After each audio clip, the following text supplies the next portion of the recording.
Sådär, tjena allihopa och varmt välkomna ska ni vara till lite infovlogg helt enkelt.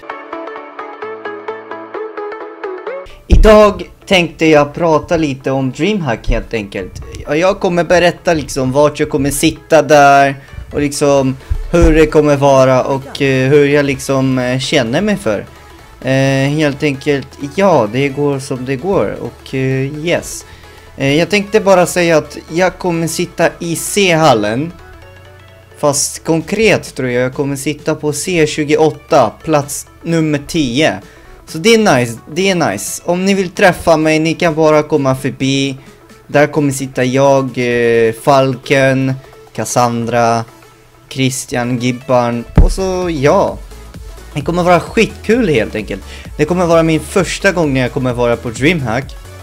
Och jag hoppas att jag kommer leva, eller typ, ja hur ska jag säga det? Att jag kommer verkligen uppleva det på den bästa sättet liksom. Att jag kommer liksom, ja, det kommer ha det bra.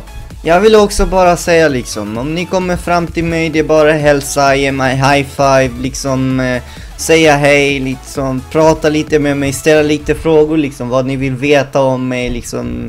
Ja, helt enkelt. Jag vet att jag inte är så himla stor, men ni kan liksom göra hur ni vill liksom. Det är upp till er själva. Det skulle varit roligt att liksom träffa på er.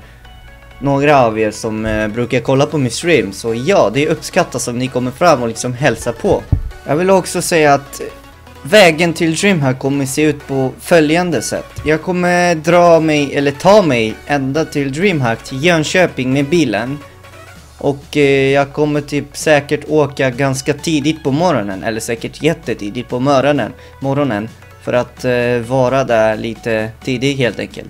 Jag tänker liksom komma fram dit lite snabbt. Och ja, det kommer vara ett stor upplevelse för mig själv helt enkelt. Så jag hoppas vi syns. Tack för att ni kollade på denna videon liksom. Lämna tummen upp efter er. Gärna kommentera om ni kommer eller inte, om ni hälsar på, så ni får ha det bra helt enkelt. Tjo!